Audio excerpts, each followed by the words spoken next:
toutes et à tous. Donc effectivement, merci de l'invitation du Reexo pour cette présentation qui est sur une thématique qui nous intéresse tous, je pense, au bloc opératoire. Et donc OHD-VNI, quelle stratégie au bloc opératoire? Donc on va commencer par rappeler certains éléments. La première, c'est que j'ai pas de conflit d'intérêt pour cette présentation. Et ensuite, on peut se poser un peu la question de savoir pourquoi on se pose cette question. Quotidiennement, je pense que les objectifs qu'on a en commun, c'est d'optimiser l'oxygénation de nos malades, de maîtriser les voies aériennes et d'éviter les complications pulmonaires post-opératoires. Ces complications pulmonaires post-opératoires, il faut savoir qu'elles sont très fréquentes, hein, elles font partie des complications les plus fréquentes en post-opératoire de chirurgie ou en post-opératoire interventionnel. Ça représente à peu près 10%, voire un peu plus, des complications en post-opératoire. Et elles sont multiples, ça concerne l'infection, la téléctasie, l'encombrement ou des phénomènes un peu plus aigus comme le pneumothorax. Donc c'est vraiment un champ de complications qui est assez vaste et qui nous concerne tous les jours. Dans quelle situation on va être amené à essayer de remplir ces objectifs? Il y en a 3 spécifiques et dont on parlera spécifiquement dans ce topo. La première, c'est la préoxygénation. La deuxième, c'est la ventilation spontanée, en tout cas la sédation sous ventilation spontanée. Et ensuite, on s'intéressera aussi à la prévention des complications, essentiellement en SSPI, donc en post-opératoire. Euh, Excusez-moi, si ça veut bien. Euh, donc, concernant les complications pulmonaires, il y a un certain nombre de facteurs qui vont conduire à ces complications pulmonaires. Donc, ces facteurs sont nombreux, ils sont liés à la chirurgie, en particulier les chirurgies qui sont très invasives comme la chirurgie cardiaque, thoracique, abdominale, tout ce qui va se rapprocher plus ou moins du diaphragme va venir aussi compliquer nos patients en post-opératoire sur le plan respiratoire. Des interventions qui sont prolongées aussi, les facteurs qui sont liés propres à l'anesthésie, on en reparlera, mais des facteurs identifiés dans la littérature, c'est une stratégie libérale de remplissage, l'hypothermie, la transfusion ou des mauvais paramètres ventilatoires. Et des éléments très importants à prendre en compte, c'est aussi les facteurs de risque qui sont propres aux patients. Donc là, on en a identifié un certain nombre et qu'il faut, je pense, avoir en tête quotidiennement pour la prise en charge de nos malades. Le premier d'entre eux, c'est l'âge avancé, un score d'ASA supérieur à 2, un score d'ASA élevé, l'apnée du sommeil, l'obésité, des comorbidités naturellement cardiaques ou respiratoires, ça donne une susceptibilité aux complications pulmonaires, l'anémie, mais aussi le sepsis. Alors, qu'est-ce qu'on a à disposition pour vraiment lutter contre ces complications post-opératoires, complications pulmonaires? Ben, on a l'oxygénation conventionnelle, bon ça on le connaît tous. L'oxygénation conventionnelle, ça va des lunettes au masque à haute concentration. C'est généralement facile d'utilisation. C'est souvent le premier réflexe qu'on a. Et puis il y a les thérapies qui sont par voie de conséquence non conventionnelles, à savoir l'oxygénothérapie au débit, OHD, et la ventilation non invasive, VNI. On a souvent tendance à parler de ces dispositifs en les plaçant dans un cadre qui correspond pas forcément aux patients. Je m'explique. On a souvent tendance à penser que ces thérapeutiques, elles vont concerner des patients selon leur niveau d'hypoxémie. Une hypoxémie modérée, on mettra des lunettes, puis ensuite, lorsque ça s'aggrave progressivement, on va aller jusqu'au masque à haute concentration, puis finalement, le patient se dégrade encore à l'oxygénothérapie au débit, et enfin la VNI. Surtout que cette analyse n'est pas forcément totalement illogique, au sens où on sait que les patients qui ont une atteinte respiratoire, eh bien, ils vont progressivement augmenter leur ventilation minute dès qu'ils deviennent hypoxémiques pour essayer de compenser cette perte d'oxygène circulant. Et donc ça va de 6 jusqu'à 100 litres minute lorsque le patient est capable de développer cette énergie. Et donc effectivement, on pourrait croire qu'il y a une certaine correspondance puisque quand on regarde les débits qui sont administrés, quand on est aux lunettes, on est à moins de 5 litres, on passe à 15 litres avec le masque de concentration, puis jusqu'à 60, 70 litres minute avec l'oxygénothérapie au débit. Et là où il y a un premier écueil quand même dans l'analyse, c'est que lorsqu'on va régler une ventilation non invasive, et bien là, on va plutôt régler des pressions.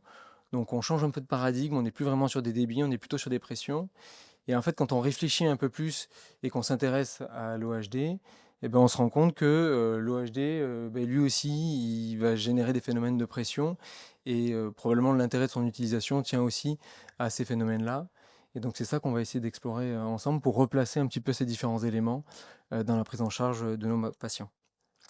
Et donc pour faire ça, il faut faire un peu de physiologie, il faut essayer de décrire un petit peu ce qui se passe chez nos patients. Euh, on peut s'intéresser d'abord à l'effet de l'anesthésie. Le principal effet de l'anesthésie pour nos patients, que ce soit de l'anesthésie générale ou même de la sédation, c'est de diminuer le tonus musculaire de la paroi thoracique et donc de fait de conduire à une réduction des volumes pulmonaires et donc le phénomène de collapsus des voies aériennes par la téléctasie. C'est un phénomène qui intervient très précocement dès le début de la prise en charge et qui peut s'aggraver lorsque le patient est profondément endormi. Vient se surajouter à ça des phénomènes d'agression qui sont liés soit au ventilateur qu'on utilise, que ce soit le ventilateur invasif par l'intubation ou non invasif, la VNI, mais aussi des agressions chirurgicales qui peuvent être directes sur le poumon. Quand on fait la chirurgie thoracique, on agresse le poumon, ça crée de l'inflammation, ou indirect par le biais des altérations de fonctionnement du diaphragme dans la chirurgie abdominale.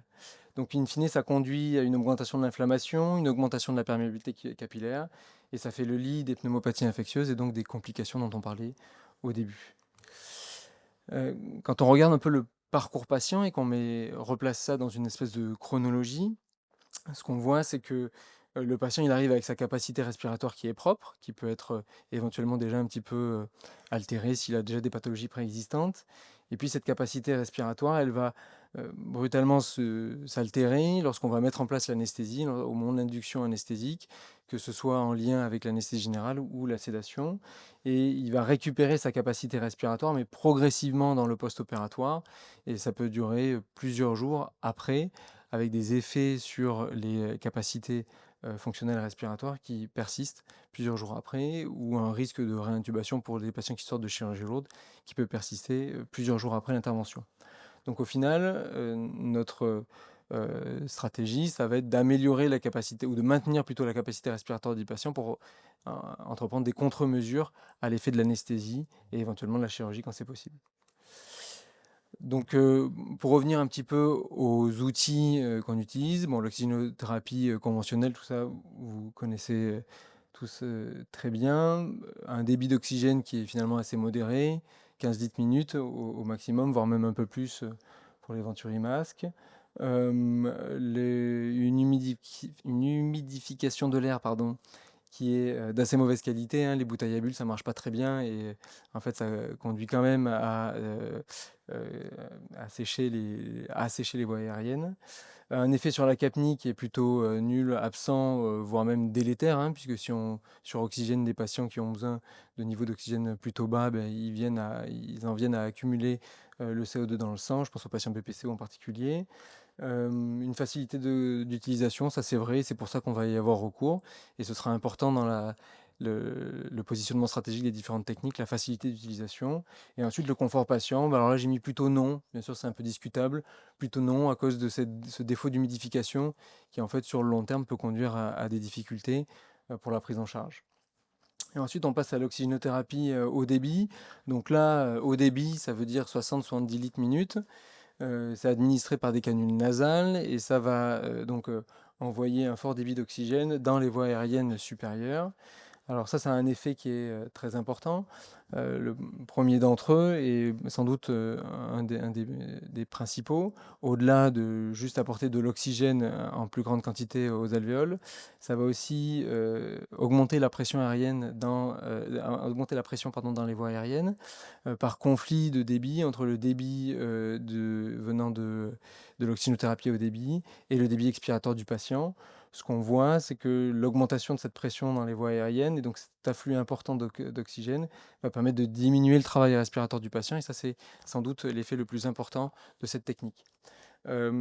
Par contre, cet effet sur les pressions dans les voies aériennes, il n'a pas lieu à tous les débits. On voit dans cette petite étude, je ne sais pas si j'ai le pointeur, que lorsqu'on a des débits qui sont faibles, à 30 litres minute, donc souvent les premiers paliers de la technique, eh bien, on a une pression expiratoire de plateau, donc la PEP, qui est relativement normale, et on a un effet sur vraiment la PEP qu'à partir du moment où on s'approche à des débits élevés et probablement autour de 50 litres minute. Ça, ce sera un élément important à se souvenir lorsqu'on prendra en charge nos patients. Ensuite, il y a un effet de flush du CO2, de lavage du CO2 dans les voies aériennes supérieures. Et donc, ça permet aux patients de diminuer ce qu'on appelle l'espace mort, c'est-à-dire c'est les tissus et les voies aériennes qui ne participent pas aux échanges gazeux, donc principalement les voies aériennes du nasopharynx à la trachée, aux bronches. Et donc en lavant ce CO2, eh bien, in fine, on a un effet assez important sur le flush de ce CO2. Et donc ça aussi, ça participe à la diminution du travail respiratoire, puisque l'oxygène devient plus accessible pour le malade ou plus facilement accessible. Un autre des effets qui est très important de cette technique, c'est l'humidification et le réchauffement de l'air, hein. Si on avait à humidifier et réchauffer cet air, ce serait une dépense énergétique supplémentaire pour le malade.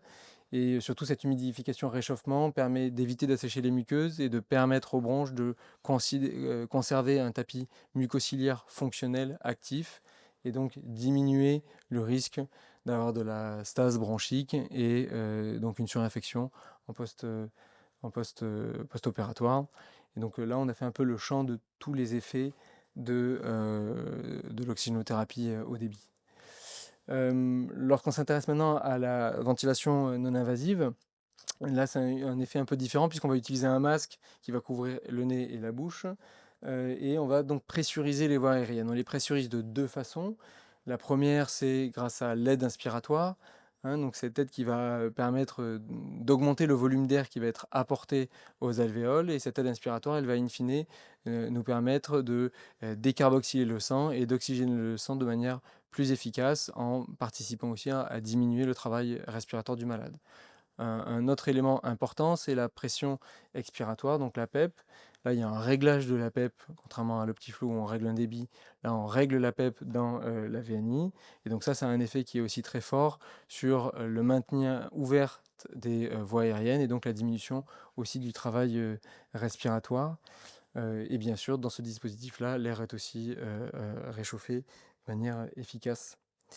Une des problématiques de cet outil, c'est la tolérance du masque qu'on met sur le visage des malades. Donc il existe un certain nombre d'interfaces susceptibles d'aider à faciliter cette tolérance.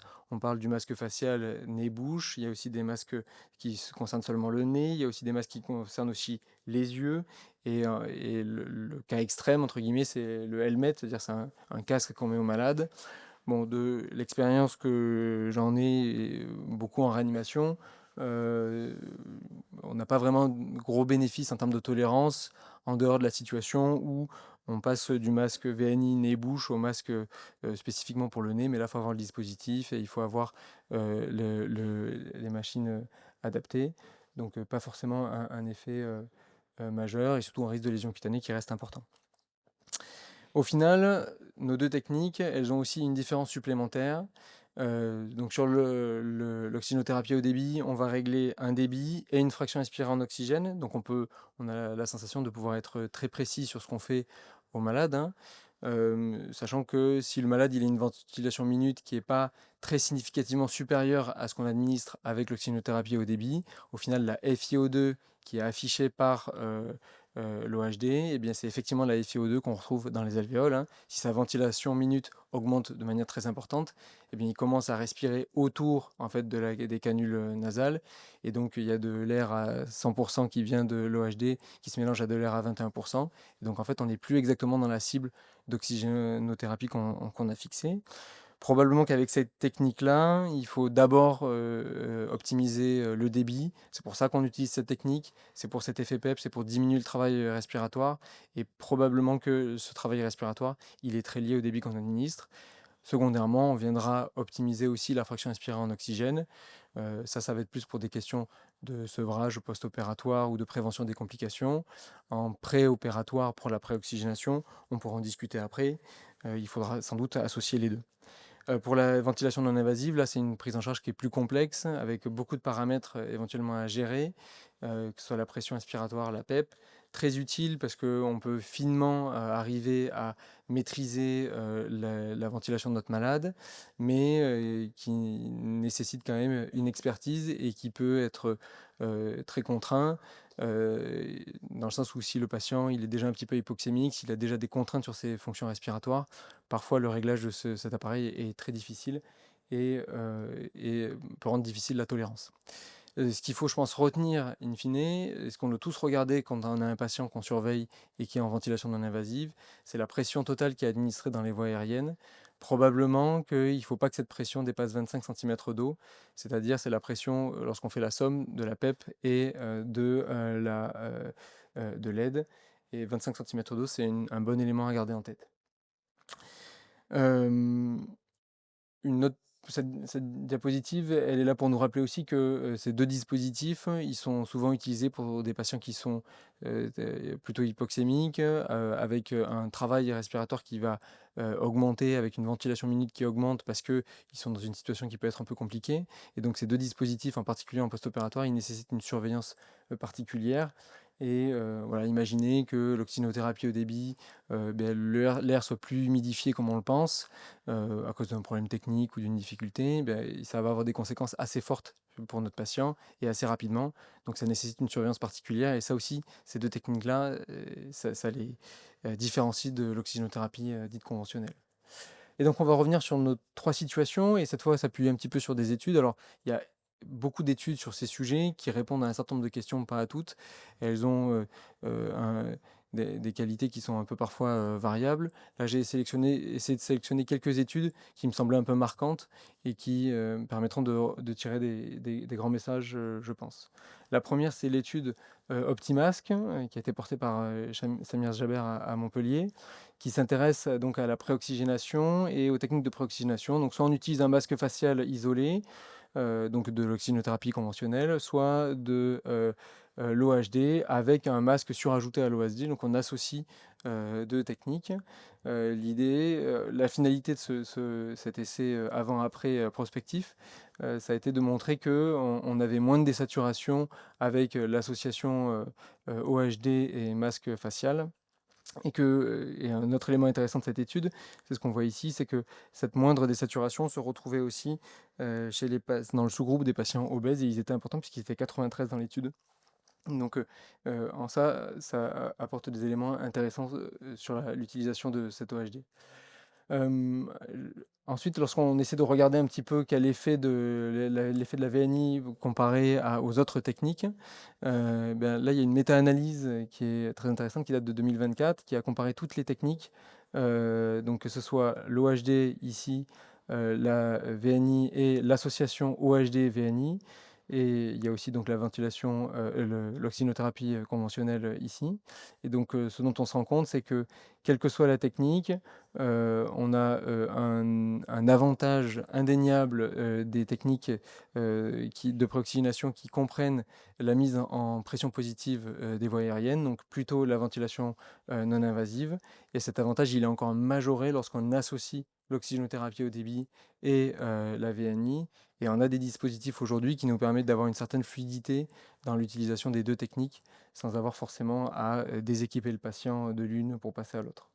Et donc, ce que je retire de cette méta-analyse, c'est l'intérêt de combiner les techniques, probablement pour la préoxygénation et probablement qu'il faudra associer aussi une technique en ventilation en pression positive. Ensuite, lorsqu'on s'intéresse à la sédation en ventilation spontanée, donc ça, c'est des situations auxquelles on va être de plus en plus confronté avec le développement de sans doute la radiologie interventionnelle et toutes ces techniques-là. On a pas mal d'études qui s'intéressent beaucoup à la FOGD et à la bronchoscopie. Là, je vous en ai trouvé 2. L'étude de Haut Défi de 2021 avec un pool de patients intéressant et une méthodologie intéressante puisque c'est un randomisé contrôlé. Ce qu'on voit, c'est que l'oxygénothérapie au débit permet de diminuer les manœuvres que vont réaliser les anesthésistes sur les voies aériennes. Qui dit manœuvre dit interruption de geste aussi, donc ça c'est important. et diminue les désaturations. Et ce qui est aussi intéressant dans cette étude, c'est qu'ils ont fait des analyses en sous-groupe en fonction du BMI du patient. Donc l'effet est maintenu quel que soit le BMI du patient. L'effet est maintenu quelle que soit la présence d'une cardiopathie ou non pour le patient, et est maintenu aussi quelle que soit la présence de pathologie respiratoire. Donc pour ces 3 facteurs de risque, on a l'impression que l'oxynothérapie au débit donne des réponses. Lorsqu'on s'intéresse, donc le comparatif était l'oxynothérapie conventionnelle. À la bronchoscopie, pareil, oxynothérapie, là on s'intéresse seulement pardon, à l'oxynothérapie au débit. Cette étude elle est très intéressante parce qu'ils ont essayé avec de multiples bras dans un essai contrôlé randomisé, de regarder un petit peu quel était le débit optimal pour réaliser les fibroscopies bronchiques chez nos patients. Et donc, ils ont eu 6 groupes. Dans le groupe 1, c'est 10 litres minutes. Le groupe 6, c'est 60 litres minutes. Et ce qu'on voit, c'est que plus on augmente le débit, plus la nécessité pour l'anesthésiste de venir intervenir sur le malade diminue. Et avec la nécessité d'augmenter le flux d'oxygène aussi diminue. Et donc, au final, ce que les auteurs ont tiré de cette étude, ce travail, c'était que probablement pour les bronchoscopies, entre 50 et 60 litres minutes, eh bien, c'était le débit optimal d'oxynothérapie au débit à utiliser au bloc opératoire. Et on espère voir d'autres études de ce type-là pour nous permettre de préciser la stratégie au bloc. Ensuite, il y a cette petite étude-là qui était là pour illustrer plus la spécificité du patient, le facteur de risque du patient, et montrer que quelle que soit la gravité de la pathologie respiratoire, eh bien, probablement que l'oxygénothérapie au débit a un intérêt. On a comparé là encore oxygénothérapie au débit, pardon, contre oxygénothérapie conventionnelle chez des patients qui sont BPCO et qui allaient bénéficier d'une bronchoscopie. 600 patients, donc un effectif quand même important. Et ce qu'on voit là encore, c'est que l'Optiflow diminue le nombre d'hypoxémies, mais pas seulement, on voit que l'Optiflow diminue le nombre d'hypoxémies, quelle que soit la gravité de la pathologie respiratoire du malade, quel que soit le score de Gold du patient BPCO. Donc là encore, ça apporte quelque chose, à mon sens, avec une petite réserve quand même pour cette étude qui ne nous parle pas du tout de la capnie de ces patients en post-opératoire. Donc il y a quand même un certain nombre de questions qui est soulevé à travers ce résultat, et sans doute à amener d'autres réponses. Pardon. Pour finir sur les études, concernant la prévention des complications, donc là, j'en ai sélectionné 3, mais il y en a plus que ça. En 2024, l'étude NIVAS portée aussi par Samir Jaber, post-opératoire de chirurgie abdominale avec des patients qui sont hypoxémiques. Comment essayer de prévenir la réintubation chez ces patients. Et c'est des patients qui... L'inclusion, c'est 76 patients qui sont obèses. Ce qui montre, c'est que chez ces patients-là, obèses, en post-opératoire de chirurgie abdominale lourde, eh bien, on a une diminution des réintubations et des complications grâce à la pression positive. Ça, c'est ce qui ressort globalement de toutes les études. Dès qu'on met les patients sous pression positive, on lutte contre les atelectasies et donc on améliore le devenir des patients. Lorsqu'on compare l'oxygénothérapie non conventionnelle et l'OHD dans les préventions des complications, ça c'est l'étude Opéra de 2016. Là aussi, on a un post-opératoire de chirurgie abdominale majeure. Et bien là, on ne voit pas vraiment de bénéfice. En tout cas, le bénéfice n'est pas très clair entre la mise en place d'une OHD systématique et l'oxygénothérapie standard. Mais probablement qu'il faut aller un peu plus loin dans la réflexion. Et c'est ce qui avait été fait à travers l'étude BIPOP, qui là s'intéresse aussi à une chirurgie lourde post-cardiothoracique, mais qui compare la VNI et l'oxygénothérapie au débit. Ce qu'on voit, c'est que l'oxygénothérapie au débit fait pas moins bien que la BIPAP, c'est-à-dire que la VNI. Tout ça pour dire que, sans doute, dans la prévention des complications post-opératoires, et c'est ce qui est recommandé, chez les patients à risque ou dans le cadre de chirurgie à risque, eh bien, il faut maintenir une pression positive dans la mesure du possible chez nos patients. C'est ça qui va les aider. Mais l'étude BIPOP amène cet élément supplémentaire que on ne va pas laisser les patients en continu sous ventilation non invasive et que probablement l'alternance doit se faire avec une oxygénothérapie au débit. Et en ça, c'est ce qui va aider le plus nos patients en post-opératoire. Donc j'en reviens à ce petit schéma qui, au final, je pense qu'il faut abandonner pour avoir une vision un petit peu plus euh, étagée, entre guillemets, de la prise en charge de nos malades. Euh, Moi, je vous propose cette stratégie-là. Identifier déjà le niveau de risque des patients. Donc on a cité les facteurs de risque au début de la présentation, l'âge, un ASA élevé, une apnée du sommeil, une obésité, des pathologies cardiaques, respiratoires, un sepsis préexistant à la chirurgie, une chirurgie qui va être très longue aussi. Enfin, alors, pour s'intéresser aux risques patients, c'est les premiers que j'ai cités. Et donc là, quand le patient est à risque, eh bien, on va essayer de le préoxygéner. On le préoxygène avec quoi? Eh bien, spontanément, on va aller plutôt vers, là encore, de la pression positive. Mais s'il y a des problèmes de tolérance, si on a l'occasion de le faire aussi, soit on associera les deux, pression positive et oxygénothérapie au débit, soit on se rabattra sur une oxygénothérapie au débit qui fait déjà très bien le travail puisque ça augmente significativement le temps d'apnée. Donc ça nous laisse faire une intubation plus facile, en tout cas plus de temps.